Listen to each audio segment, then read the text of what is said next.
आजकल की बहुओं का पता नहीं कहाँ ध्यान रहता है। तेरे पापा खाने के लिए बैठे हैं और थाली में रोटी खत्म हो गई है और ये महारानी गैस खुला छोड़कर बाथरूम चली गई। बहुत नाटक हो गया। ऐसी कामचोर बहू किसी को ना मिले तो ही अच्छा हो। साधना जी लगातार बड़बड़ा रही थी। मनोज गुस्सा होकर बाथरूम का दरवाज़ा पीटता है।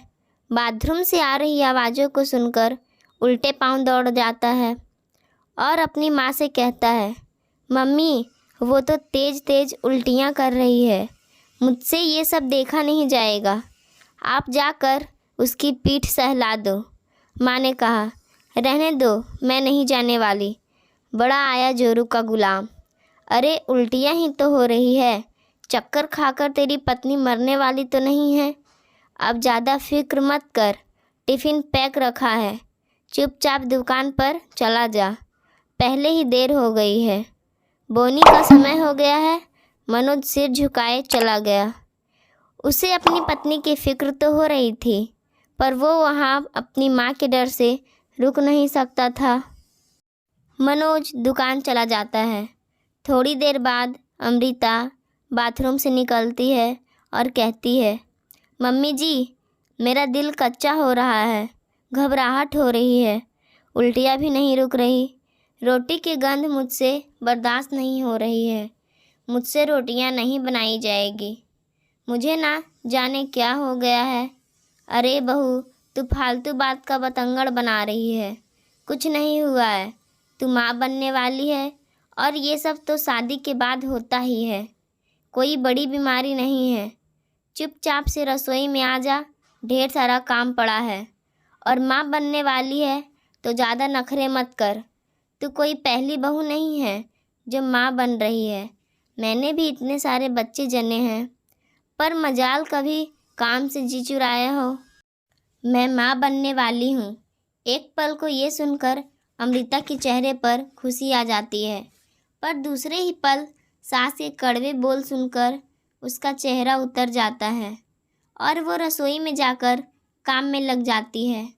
मन तो हो रहा था थोड़ी देर बिस्तर पर लेट जाए, पर बहू तो काम करती अच्छी लगती है, चाहे उसकी तबीयत खराब हो, चाहे वो माँ बनने वाली हो, आराम उसकी किस्मत में है ही नहीं। अमृता रसोई का काम निपटा लेती है और उसे भूख भी लगने लगती है, पर उसका रोटी खाने का मन नहीं हो रहा था, कुछ चटपटा खाने का मन था। वो डिब्बे में नमकीन ढूंढने लगती है, तभी उसकी सास फिर से चिल्लाती है, 2 रोटी सब्जी काफ़ी नहीं है जो नमकीन पर टूट रही है, नमकीन मेहमानों के लिए रखी है, चुपचाप डिब्बा रख और जो मिल रहा है खा ले, अपनी जुबान का चटोरापन काबू में रख। बच्चा पैदा कर रही है, कोई नया काम नहीं कर रही है। अमृता मन महसूस कर रह जाती है और चुपचाप रोटी सब्जी खाती है, पर उससे वो रोटी खाई नहीं जा रही थी। साधना जी और 10 काम बताकर आराम करने चली जाती है। वो अपनी सास के कमरे में जाकर कहती है, मम्मी जी एक बार जाकर डॉक्टर को दिखा आते हैं, चेकअप कराना भी ज़रूरी है। इसमें डॉक्टर क्या करेगा, मैंने भी तो बच्चे जने हैं, एक भी बच्चे के समय डॉक्टर के पास नहीं गई, सब पैसा लूटने के चौंचले हैं, अभी 3 महीने तो होने दे, फिर दिखा आना। अमृता मनोज के फ़ोन पर यह खुशखबरी देती है और शाम को आते वक्त गोलगप्पे लाने को कहती है। मनोज गोलगप्पे लेकर आ जाता है, पर साधना जी घर में तूफान मचा देती है। कभी माँ की पसंद की तो कोई चीज़ नहीं लाया और आज पत्नी के आते ही उसकी पसंद की चीज़ लाने लगा है। तेरी पत्नी ने तो अभी बच्चा पैदा भी नहीं किया और मैंने तुझे पैदा करके इतना बड़ा भी कर दिया। मनोज चुप हो जाता है। वो अपनी माँ से ज़्यादा कुछ नहीं कहता है। अमृता को 3रा महीना लग जाता है, पर उसकी तबीयत ठीक नहीं रहती है। 3रे महीने पर मनोज उसका चेकअप भी करवा लाया था। डॉक्टर ने कुछ जांच लिखी थी, वो करवाने पर हीमोग्लोबिन कम आया था और कमज़ोरी होने के कारण डॉक्टर ने आराम करने को बोला था। पर साधना जी के गले ये बात उतर नहीं रही थी और कहती है, दोनों समय तो 4-4 रोटी खा लेती है, फिर कैसी कमजोरी शरीर में है।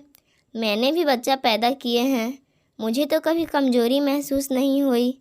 2 घड़ी आराम नहीं किया, सुबह से लेकर रात तक चक्रधरिणी की तरह काम करती थी।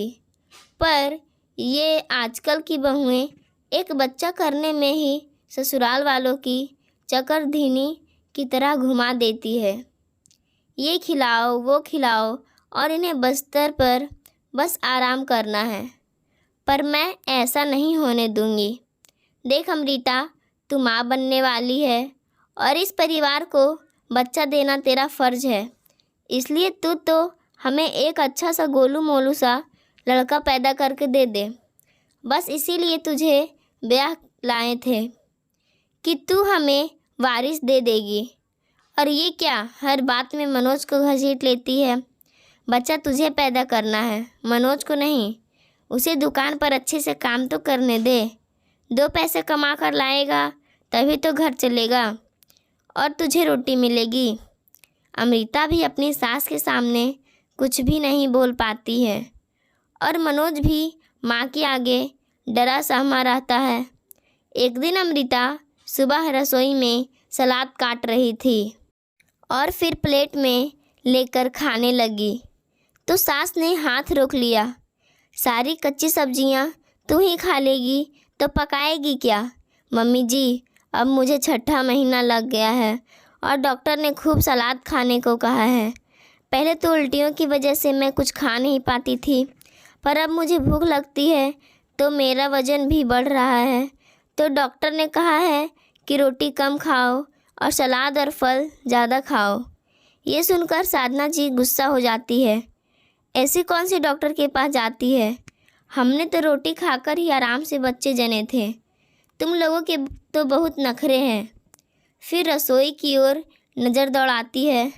ओह, पूरी रसोई बिखरी हुई है, सिंक बर्तनों से भरा हुआ है और महारानी को सलाद खाना है। ये सब छोड़, पहले रसोई को संभाल। बर्तन निपटाकर रात के खाने की तैयारी कर ले। हम क्या भूखे रहेंगे? अमृता, हर बहू का कर्तव्य होता है वो ससुराल में सास ससुर की सेवा करे और उन्हें समय पर खाना बना कर दे।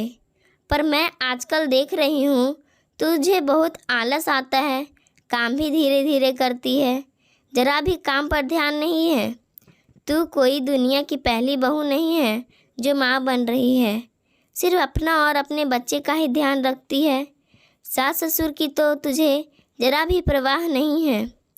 ये कहकर साधना जी पाँव पसार कर सोफे पर बैठ जाती है। अमृता का वजन भी बढ़ गया था, सांस भी फूलती थी, पैरों में सूजन रहने लगी थी। पहले की तरह फुर्ती से काम नहीं कर पाती थी। गर्भावस्था में वैसे भी थकान जल्दी आ जाती है। सास है कि 2 घड़ी आराम करने नहीं देती थी। वो तो बस चाहती थी बहू मशीन की तरह लगी रहे और हर काम कहते ही कर जाए। पर अमृता कमज़ोर होने के साथ साथ बीमार भी हो रही थी। दिन भर शारीरिक रूप से थक तो जाती थी, उस पर दिन भर सास के ताने, उल्हाने, शिकायतें उसे मानसिक रूप से भी परेशान कर रहे थे। अपने पति मनोज को कुछ कहती, पर मनोज अपनी माँ को कुछ नहीं बोल पाता था। वो बस कमरे के अंदर ही अमृता के साथ दे पाता था। अमृता को अब 7वां महीना लग गया था। अब वो और भी परेशान रहने लगी थी। रात भर सो नहीं पाती थी और सुबह जब आँख लगती तो उठने का समय हो जाता था। अब तो साधना जी उसे रोज़ देरी से उठने का ताना देती और फटकार लगाती थी। उनकी यही अपेक्षा रहती थी कि बहू पहले की तरह 5 बजे उठे, जल्दी से काम निपटाए और सास ससुर की सेवा भी करे। मनोज कुछ बोल नहीं पाता था। वो अपनी माँ का सम्मान करता था और उनकी किसी बात का विरोध नहीं कर पाता था। एक दिन अमृता की सुबह नींद नहीं खुली और साधना जी दरवाजे पीटने लगी तो उसकी नींद खुल गई। बहू, जल्दी कर, चाय बना दे, तेरे ससुर जी चाय के बिना बैठे हैं। उस दिन अमृता में जाने कहाँ से हिम्मत आ गई। मम्मी जी, मेरी तबीयत ठीक नहीं लग रही है, बहुत थकान आ रही है, आज आप ही चाय बना लीजिए। ये सुनते ही साधना जी भड़क गई। तेरी हिम्मत कैसे हुई मुझे आदेश देने की? तू ही चाय बनाएगी? और ये सब बहू का काम होता है, सास का नहीं। बच्चा पैदा करने के नाम पर काम ना करने का अच्छा बहाना बनाया है। मम्मी जी, ये बच्चा अकेले मेरा नहीं है, तो इस बच्चे को पैदा करने की जिम्मेदारी भी अकेले मेरा नहीं है। आपका बेटा भी इसका बराबर जिम्मेदार है, तो उसे भी जिम्मेदारी लेनी चाहिए। और ये आपके ख़ानदान का है, आपका अंश है, तो आप सबकी भी जिम्मेदारी बनती है कि आप मेरा और होने वाले बच्चे का ध्यान रखें।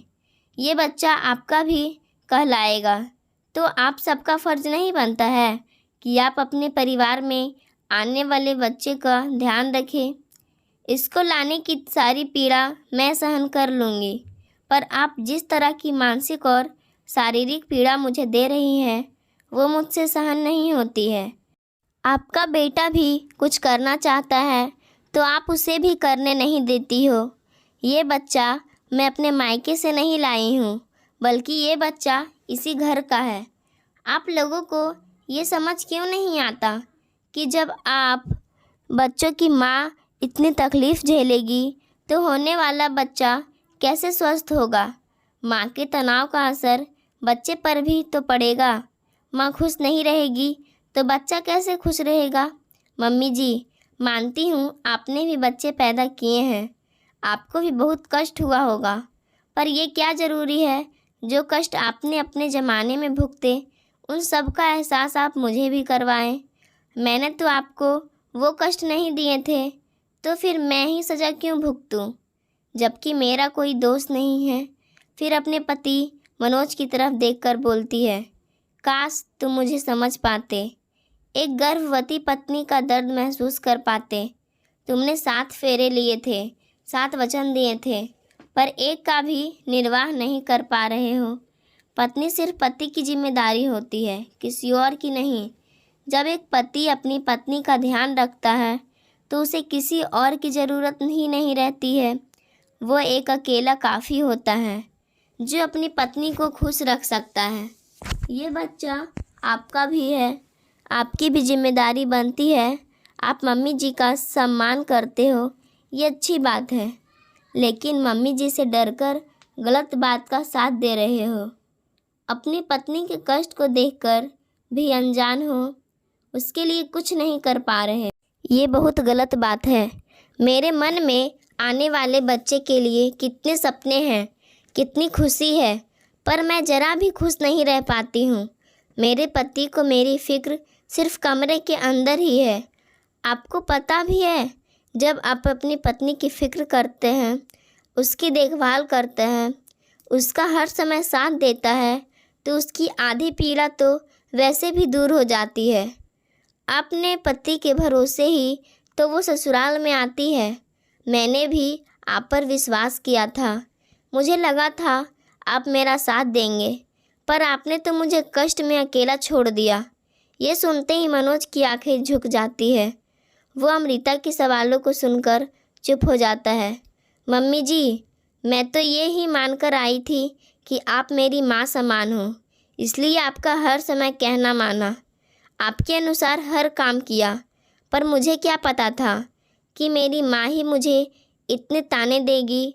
बहू घर के लिए सब करती है, फिर भी उसके नसीब में सास के ताने उल्हाने ही क्यों आते हैं? वो हर कष्ट सहकर भी अपनी जिम्मेदारी निभाती है, पूरे ससुराल वालों की सेवा करती है, पर जब वो कष्ट में होती है तो उसे अकेला क्यों छोड़ दिया जाता है? उससे सब उम्मीद करते हैं कि वो सबका ध्यान रखे, पर जब उससे उम्मीद होती है कि सब उसका ध्यान रखे, तो उसकी उम्मीद टूट क्यों जाती है? बहू और पत्नी तो जीवन भर ससुराल वालों की सेवा करती है, पर जब वो गर्भवती होती है तभी तो वो उम्मीद रखती है कि उसका ध्यान रखा जाए। कुछ महीनों की बात होती है, अगर इन महीनों में उसे आराम और सही देखभाल मिल जाती है तो वो जीवन भर ससुराल वालों का गुणगान करती रहती है। और इन्हीं महीनों में उसे दोहरी तकलीफ़ें झेलना पड़े तो उसके मन में ससुराल वालों के लिए हमेशा की कड़वाहट रह जाती है। साधना जी और मनीष के पास अमृता के सवालों का कोई जवाब नहीं था। साधना जी ने सोचा था कि बहू को जीवन भर अपनी उंगलियों पर नचाती फिरेंगी, लेकिन आज बहू का असली रूप देखकर सोचने लगी कि बहू को हर बार की तरह आज भी अगर 4 बातें और सुना देंगे तो नुकसान मेरा ही होगा, क्योंकि मेरे इस व्यवहार का बदला आज नहीं तो बुढ़ापे में ज़रूर निकालेगी। साधना जी ने चुप रहने में ही अपनी भलाई समझी और मजबूरन बहू से माफ़ी मांगते हुए कहने लगी, मुझे माफ़ कर दे बहू, तुमने हमारी आंखें खोल दी। सासू, ना जो मैंने सहा था मैं भी तुम्हें उसका एहसास करवाना चाहती थी, पर यह गलत है। जब मैंने अपने बच्चों को जन्म दिया तब मुझे भी थकान आती थी, आराम करने का मन करता था, पर ऐसे में मुझे सब काम करना पड़ता था। बहुत सारी कड़वाहटें मन में हैं और तो कड़वाहटें मैं तुम पर निकाल रही थी, पर अब मैं ऐसा नहीं होने दूंगी। मैं भी तुम्हारी किचन में बराबर मदद करूंगी। मनोज, तू भी अपनी पत्नी का ध्यान रखा कर, ये गर्भवती है और ये बच्चा सिर्फ बहू का ही नहीं, हम सबकी भी जिम्मेदारी है। ये कहकर साधना जी रसोई में चाय बनाने चली गई। पाठकों, गर्भवती पत्नी और बहू का ध्यान रखना हर पति और सास की जिम्मेदारी होती है। बच्चा होते ही सब उस पर हक जताते हैं, तो उसकी जिम्मेदारी भी सबको मिलकर लेनी चाहिए। आपको कहानी कैसी लगी हमें कमेंट के माध्यम से बता सकते हैं, और चैनल पर पहली बार आएँ तो हमारे चैनल को सब्सक्राइब करना ना भूलें। धन्यवाद।